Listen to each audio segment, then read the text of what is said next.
Hey guys, welcome to the Step Outside YouTube channel. If you want to see catches like this, stick around, like and subscribe. Here's what's coming up.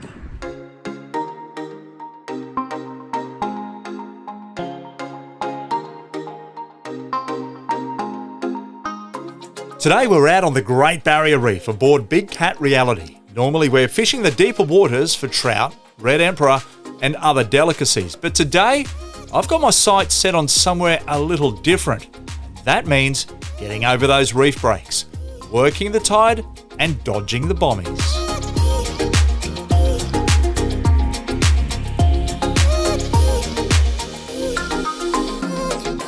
So the bait and what I'm doing here, just to run through with you guys, is quite simple. I've got some WA pilchards. I'm going to get these WA pillies and throw them out the back. I could use a WA pilly for sure, but I'm going to try a bit of squid now. I get my hook, I put it through twice, just to give it that little bit more of a chance of it not slipping off. All I do here is I cast this out exactly where I cast the burley, like so. Now, I always love to wash my hands. Get all that fishy goop off there, like that. Yep, and we're on. So real time, this is how incredible the fishing is up here. This is a baby one. You know what, buddy? Even a fish like you got to have a lot of respect, my friend. That is an absolute gorgeous fish. Oh, wow, what a hit! What a hit! Oh, they go so hard. They just want to go back home.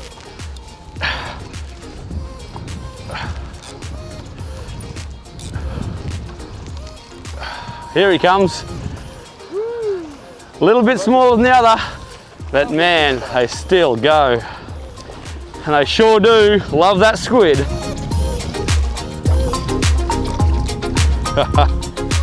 Your bean sinker, Tim's a little bit bigger than mine, mate. I'm running like a size 2, you've got a size 5. 4, I've got a size 4.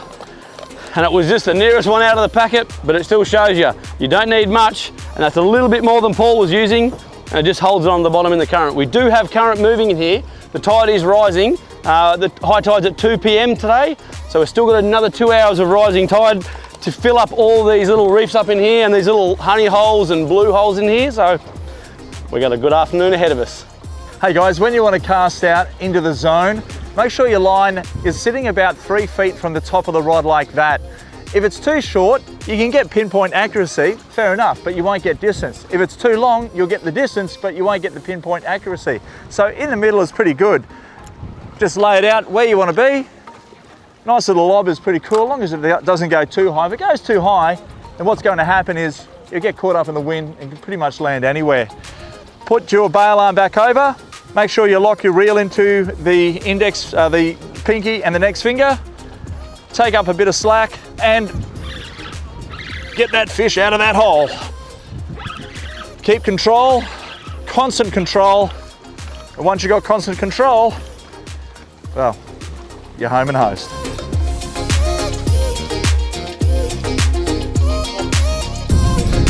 Whoa!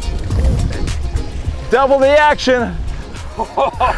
Lovely Spangled Emperor up here in the flats in only 2 meters of water. We've got a whole variety of bommies through here, and today this is our target species. Unbelievable. Beautiful catch, Tim. AKA fish guy. How good.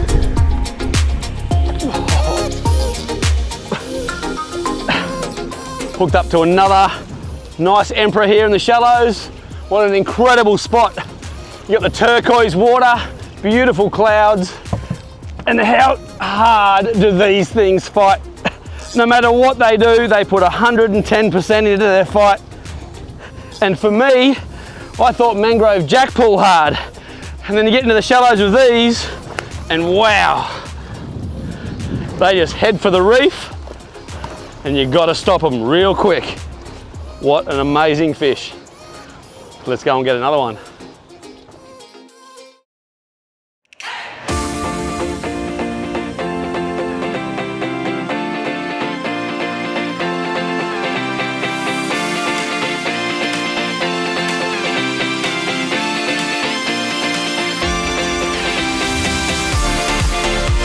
the boys are all over it.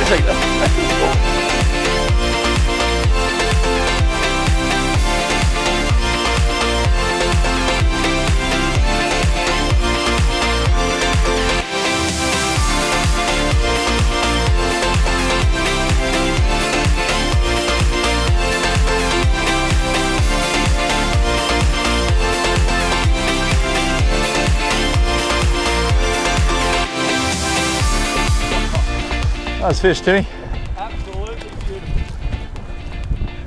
A very simple rig. You don't really need a lot to it.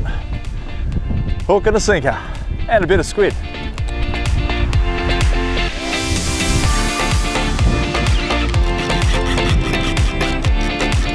Oh, are you serious? Oh. At least it's easy to retie your rig, Tim. It's just a hook and a sinker, mate. Oh. Oh, wow. Look at the size of this monster. Seriously. Ah, man. It's okay. Oh.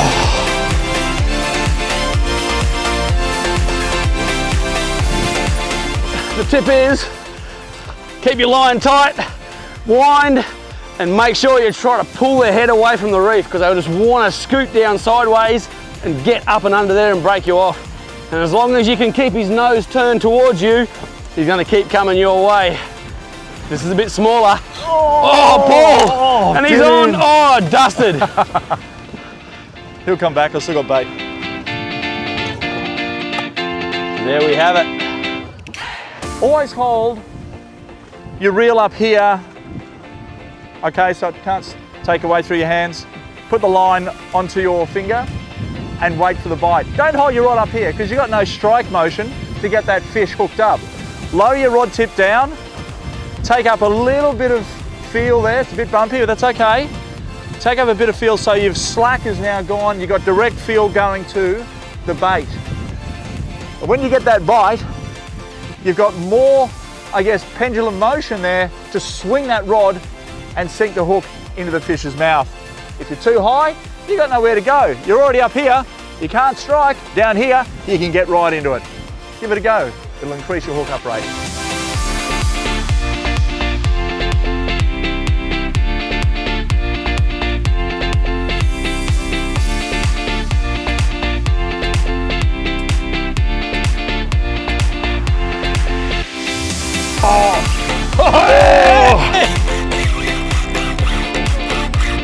Hold on, son!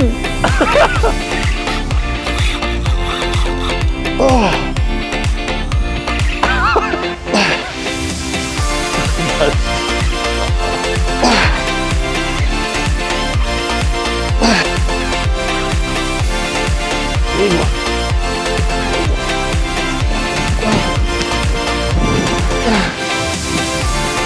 Yeah!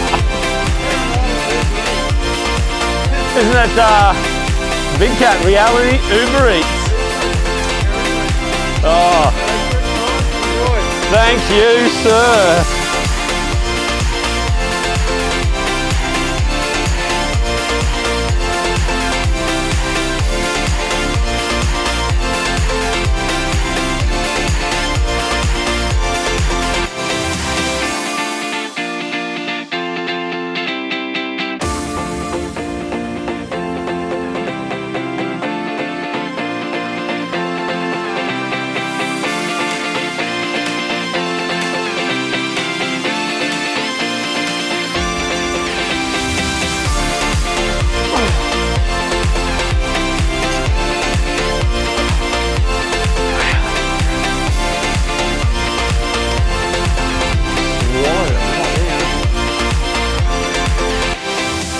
Pound for pound, these Emperor would have to pull the socks off many other species in this shallow water when there's structure there.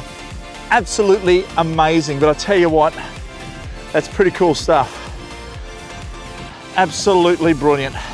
Now here's some tips to catching the Spangos. You'll need a medium to heavy spin combo. I was using a 40-pound Therese rod with a Saragossa 10,000. 50-pound braid minimum, 80-pound leader. a size 5 bean sinker, the hook, a 76670 of course, burley the bommies, that's important, and fish with a tight drag. Do not give them any slack. Good luck! And of course, thanks for watching Step Outside YouTube channel for lots of cooking and fishing action. Like, subscribe, and of course comment for more catches like this and cooking recipes.